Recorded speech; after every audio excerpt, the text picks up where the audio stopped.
Baik, Assalamualaikum warahmatullahi wabarakatuh. Selamat sore, Prof. Suparji dan Ibu Siti Farhani. Perkenalkan saya Muhammad Rifai dengan NIM 0701523039.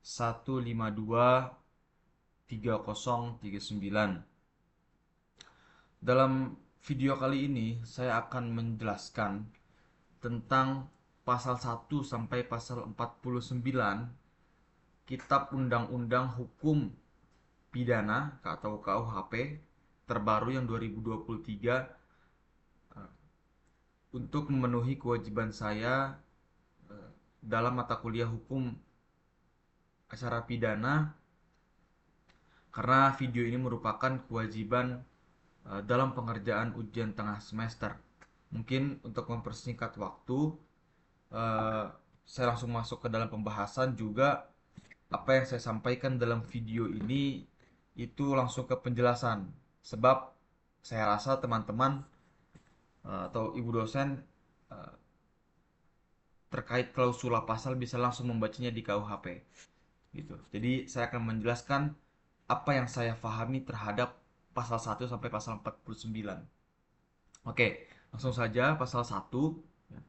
Dalam pasal 1 ini menegaskan adanya asas legalitas dan larangan analogi.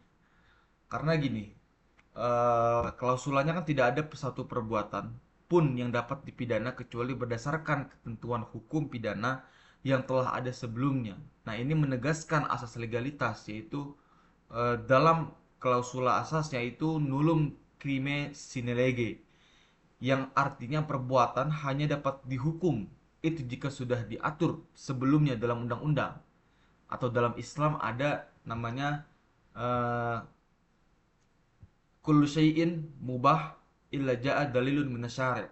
Semua hal itu diperbolehkan kecuali ada dalil tertentu yang melarang hal tersebut. Nah, kedua, dalam menetapkan adanya tindak pidana itu dilarang menggunakan analogi.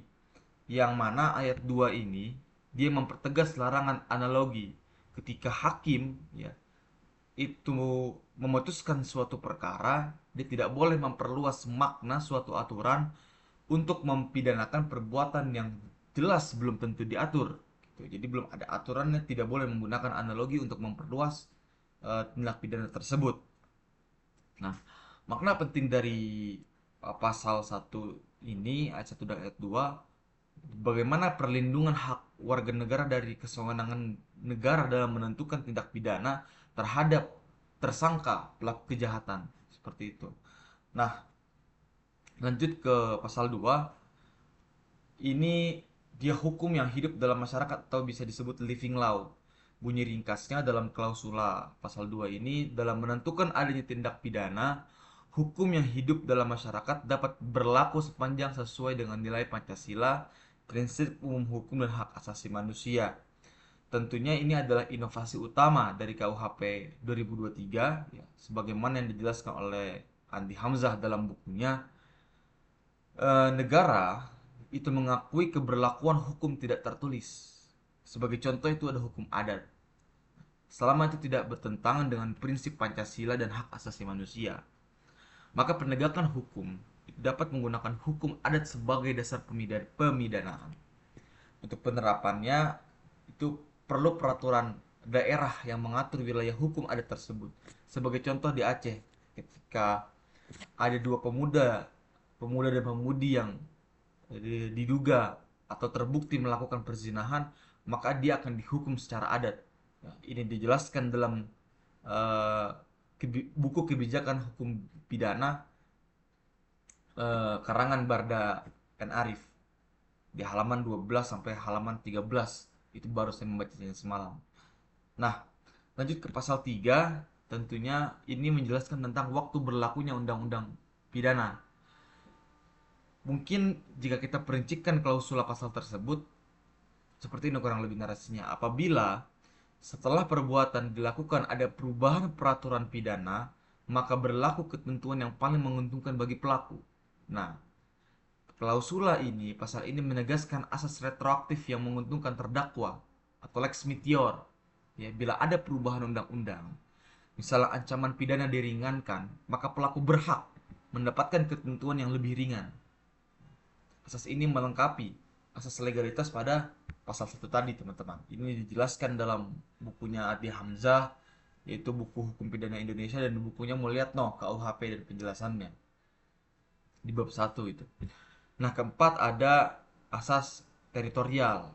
Bunyi ringkasnya dalam klausula pasal tersebut yaitu KUHP berlaku bagi setiap orang yang melakukan tindak pidana wilayah di wilayah negara Republik Indonesia.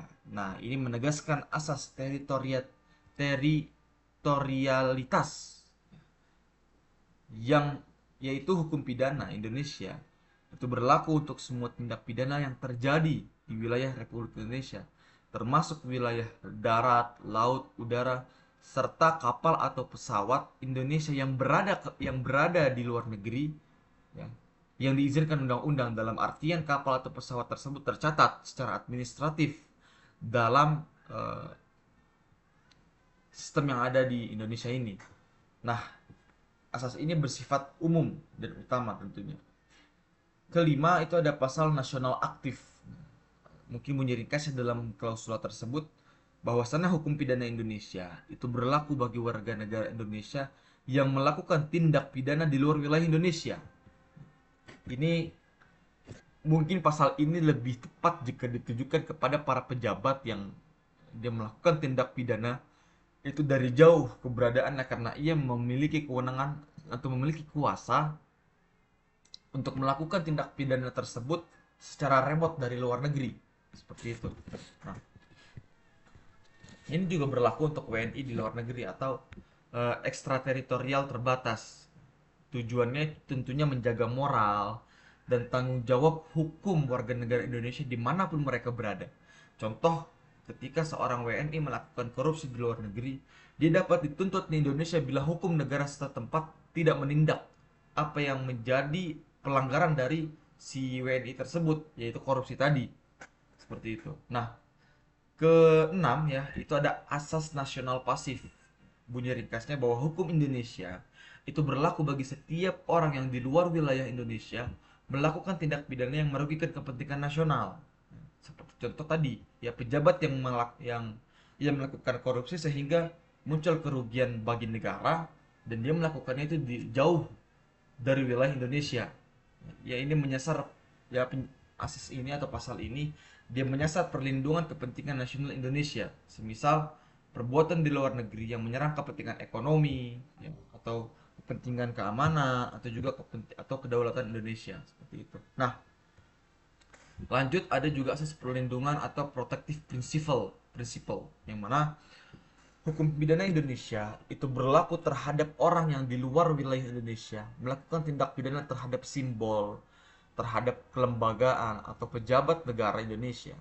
Penjelasan ini tentunya dia untuk melindungi martabat negara dan pejabat resmi Indonesia seperti presiden, wakil presiden, lambang negara, ya, bendera dan lain-lain ya, atau bisa juga kedutaan. Yang jelas ini tertuju pada perlindungan terhadap simbolik-simbolik kenegaraan. Tentunya pasal ini juga berlaku ya, untuk warga negara asing di luar negeri bila menyerang kepentingan atau pejabat RI. Ini dijelaskan dalam asas perlindungan negara dalam KUHP baru di jurnal hukumnya Barda N. Arif, di mana jurnal ini diterbitkan oleh UI Library. Kedelapan itu ada asas universal. Klausula dalam pasal 8 ini kurang lebih seperti ini. Hukum pidana Indonesia itu berlaku terhadap setiap orang yang melakukan tindak pidana tertentu berdasarkan perjanjian internasional yang dapat dituntut oleh Indonesia.